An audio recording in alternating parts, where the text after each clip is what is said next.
ഭീകരർ ഈ സന്ദേശങ്ങൾ കൈമാറാൻ വേണ്ടി ഇമെയിലിൽ ഡ്രാഫ്റ്റ് സംവിധാനം ഉപയോഗിച്ചു എന്ന് പറയുമ്പോഴും ചെങ്കോട്ട സ്ഫോടനവുമായി ബന്ധപ്പെട്ട് കസ്റ്റഡിയിലെടുത്തവർ സ്ഫോടന പരമ്പരകൾ നടത്താൻ പദ്ധതി ഇട്ടിരുന്നത് സിഗ്നൽ ആപ്പിൽ ഒരു ഗ്രൂപ്പ് ഉണ്ടാക്കിയതിന് ശേഷമായിരുന്നു എന്നുകൂടി അന്വേഷണ സംഘത്തിന്റെ കണ്ടെത്തലുകൾ വരുന്നുണ്ട്. അപ്പോൾ ഇതോടുകൂടി എന്താണ് സിഗ്നൽ ആപ്പ് എന്നറിയാനുള്ള അന്വേഷണമാണ് ഒട്ടുമിക്കാൽ പേര് നടക്കുന്നത്.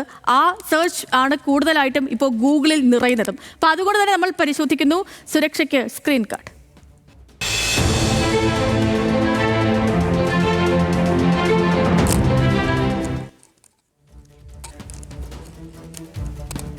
ഓക്കെ, അപ്പം നമ്മൾ ഈ കാര്യം പരിശോധിക്കുമ്പോൾ ആദ്യമേ തന്നെ പറയട്ടെ, ഈ സിഗ്നൽ ആപ്പ് എന്ന് പറയുന്നത് ഈ കക്ഷി പുതിയൊരാളെ അല്ല, നമ്മളിൽ പലർക്കും അറിയാവുന്നതാണ് സിഗ്നൽ ആപ്പിനെ കുറിച്ച്. ലോകത്തെ ജനപ്രിയ സോഷ്യൽ മീഡിയ ആപ്ലിക്കേഷനായ വാട്സാപ്പിന് പകരക്കാരനായി എത്തിയ ആപ്പാണ് സിഗ്നൽ ആപ്പ്.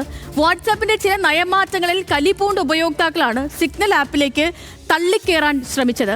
പിന്നീട് അതിൽ ഉപഭോക്താക്കളുടെ കുതിച്ചുകയറ്റമുണ്ടായി. സിഗ്നൽ ആപ്പ് പണിമുടക്കിയതൊക്കെ കുറച്ചുനാൾ വലിയ വാർത്തയും ഒക്കെ ആയിരുന്നു. അപ്പോൾ ഈ വാട്സാപ്പ് ഉൾപ്പെടെയുള്ളവയ്ക്ക് ഇല്ലാത്ത ചില പ്രത്യേകതകൾ സിഗ്നൽ ആപ്പിന് ഉണ്ട്. ഇതാണ് ഇതിനെ കൂടുതൽ ജനപ്രിയമാക്കുന്നതും. അപ്പോൾ ആ പ്രത്യേകതകൾ, അതായത് വാട്സാപ്പിന് ഇല്ലാത്ത എന്തൊക്കെ പ്രത്യേകതകളാണ് സിഗ്നൽ ആപ്പിന് ഉള്ളത് എന്നാണ് ഇനി നമ്മൾ നോക്കാൻ പോകുന്നത്. ഇതിൽ ഏറ്റവും പ്രധാനം ഇതിന്റെ സ്ക്രീൻ ലോക്ക് സംവിധാനമാണ്.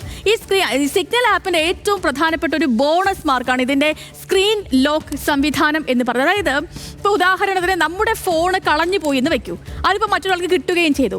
അത് അൺലോക്ക് ആക്കാനുള്ള ഒരു അയാൾ അതിനെ അൺലോക്ക് ആക്കി. ഇപ്പം സാധാരണഗതിയിൽ ഫോണിലെ വാട്സാപ്പ് ഉൾപ്പെടെയുള്ള എല്ലാ സോഷ്യൽ മീഡിയ ആപ്പുകളും അയാൾക്ക് കാണാനും സന്ദേശങ്ങൾ വായിക്കാനും ഒക്കെ കഴിയുമല്ലേ.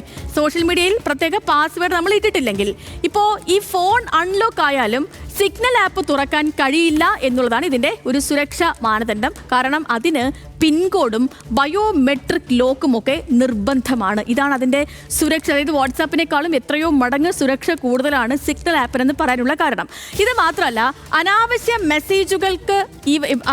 മെസ്സേജുകളൊക്കെ ഇടയ്ക്കിടെ വരുന്നത് വാട്സാപ്പ് ഉപഭോക്താക്കളെ വല്ലാതെ വലയ്ക്കുന്നുണ്ടല്ലേ. നമ്മൾ ആവശ്യമില്ലാതെ തന്നെ നമ്മളിപ്പോൾ ഫോണിൽ നോക്കിയാൽ ഏതൊക്കെയോ നമ്പറുകളിൽ നിന്ന് ഏതൊക്കെയോ ഈ മെസ്സേജുകളൊക്കെ നമുക്ക് എപ്പോഴും വരാറില്ലേ. പക്ഷേ സിഗ്നലിൽ അതൊന്നും ഉണ്ടാവാറില്ല. എന്നാൽ ഈ സിഗ്നൽ ആപ്പുകളിൽ ഇങ്ങനെ അനാവശ്യ മെസ്സേജുകൾ വരാറില്ല എന്നുള്ളതും കൂടുതൽ പ്രിയങ്കരമാക്കുന്നുണ്ട് ഉപഭോക്താക്കളെ. ഇത്തരം അനാവശ്യ മെസ്സേജുകൾ ഒഴിവാക്കാൻ സിഗ്നൽ ആപ്പിലെ സെറ്റിംഗ്സിലെ നോട്ടിഫിക്കേഷനിൽ ടോഗിൾ കോൺടാക്റ്റ് എന്ന് പറയുന്ന ഒന്നുണ്ട്. ഈ ടോഗിൾ കോൺടാക്റ്റിൽ നമ്മൾ ജോയിൻ ചെയ്ത് സിഗ്നൽ ഓഫാക്കിയാൽ നമുക്ക് പിന്നീട് ഈ അൺവാണ്ടഡ് മെസ്സേജ് ഒന്നും വരില്ല. ഈ ഫോണിലേക്ക് ഇത്തരം മെസ്സേജുകളൊന്നും എത്തില്ല.